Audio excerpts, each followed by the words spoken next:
Welcome to this explainer. You know, if you've ever looked at a patch of soil and just wondered, how do I pull the absolute highest value out of this dirt? Well, you are in exactly the right place. Today, we're diving into a fascinating guide that literally distills 20 years of real-world market farming experience into a fast-paced blueprint for maximum revenue. We're going to count down the 15 crops that consistently drive the bottom line on small acreages, all using ecological hand tool methods. But okay, let's dive into this. Before we just start counting down from 15 to 1, we really have to ask the fundamental question here.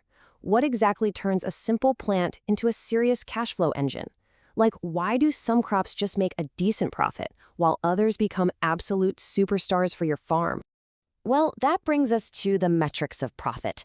To really understand farm economics, we first need to look at the 4 core drivers that dictate profitability. So, the crucial point here is that high revenue doesn't just happen by accident. It comes from a highly calculated formula. First up, popularity. Crops that are immediate crowd pleasers are going to drive sheer volume. Second is seasonality. Can you hit the market early or maybe late when literally no one else has it? Third, quick turnovers. The faster a crop grows, the more successions you can plant, which multiplies your revenue per bed. And fourth is customer loyalty. You want crops that guarantee people will show up at your booth week after week. Keep those 4 pillars in mind as we kick off our countdown. Let's start by grouping our steady sellers. These are crops 15 through 11. Now, they might not be the flashiest, but these are the reliable workhorse crops that consistently put money in the bank. Looking at numbers 15 through 11, notice how crops like lettuce, peppers, spinach, and beets share similar underlying strategies for success. For lettuce at number 15, it's all about mastering days to maturity, or DTMs, basically planting different varieties every week for a constant, unbroken supply. Field peppers at 14, those are your late-season cash cows, especially those smaller, colorful varieties that customers just love buying by the handful. Spinach at 12 thrives in the cold as a massive winter workhorse, and beets at 11 are what we call a sleepy hit. They quietly move high volumes week after week. But the real pro tip across the board here? Utilizing cell transplants.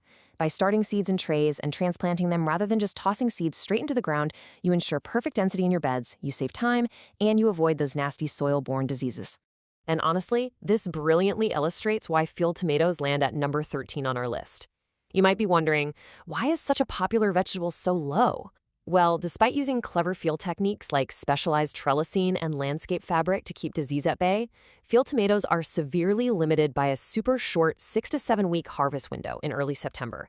And guess what? That's precisely when every other farmer also has them.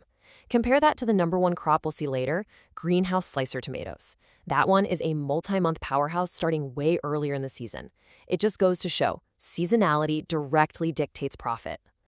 Moving right along, let's look at the fast earners, numbers 10 through 6. These are the crops that use speed and smart ecological farming to let you pile them high and watch them fly. For these fast earners, it is all about using insider tactics to scale up efficiently. At number 10, radishes are the spring kings, growing in under 30 days. The trick? Using specialized precision seeders, like a Jang seeder, to drop exactly 1 seed at a time for perfect spacing. Number 9, arugula, thrives in early spring and the dead of winter, packed super tightly at 12 rows per bed. And at number 8, carrots. Carrots are massive sellers, but the absolute key to making them profitable is pre-emergence flame weeding. You trigger the weed growth, literally burn the weeds with a flamer just before the carrots emerge, and boom, you are never ever pulling weeds by hand. With 12 to 15 staggered plantings, you've got fresh carrots all season long. Rounding out these fast earners, we have Hakurei turnips at number 7. This is a raw royalty crop. Customers taste them once, become totally obsessed with that sweet, crisp bite, and come looking specifically for you. Pro tip, harvest them at golf ball size for maximum appeal.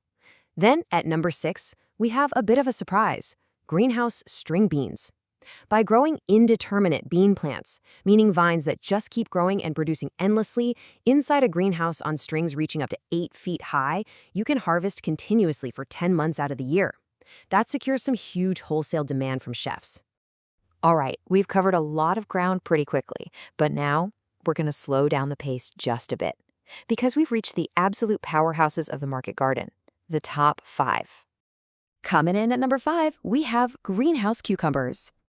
What makes these so incredibly profitable is a specialized technique used to grow them, called the umbrella training system. You see, while field cucumbers get sick and die out pretty quickly, this system lets you perfectly control the greenhouse environment. By tracing and pruning the vines really carefully over a support wire, kind of like an umbrella, while managing heat, ventilation, and insect netting, you can consistently harvest massive volumes of both English and sweet Lebanese cucumbers for months on end. It's a total game changer. At number 4 is the ultimate money in the bank crop, garlic. Garlic is just incredible because of the sheer return on labor. With hardneck garlic, you front-load the compost in the fall, plant your clothes, and honestly do almost zero work until summer. To tackle the labor-intensive harvest, you can host a community harvest party, put on some music, get hands on deck to pull and cure the crop. Plus, garlic actually yields 2 harvests. You get an early gourmet harvest of scapes in the spring, right when your booth needs some diversity, and then a cured bulb you can steadily sell at a premium for 6 months or more. Number 3 is an indulgent favorite where customers never even seem to look at the price: cherry tomatoes. People just love loading up on vibrant, diverse boxes of cherry tomatoes.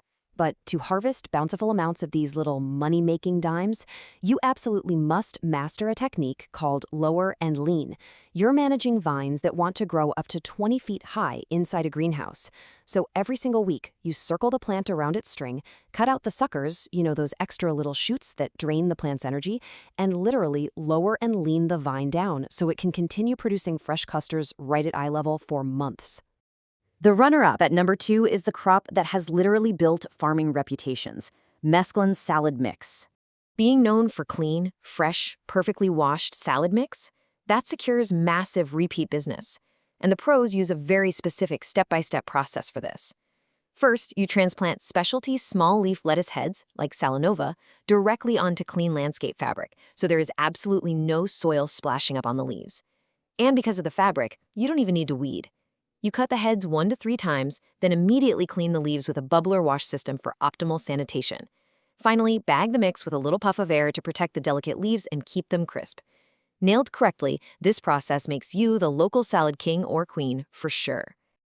And finally, the number 1 crop year in and year out that drives the bottom line: greenhouse slicer tomatoes.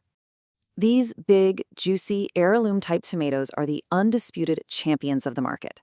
But I'll be honest, they are not easy.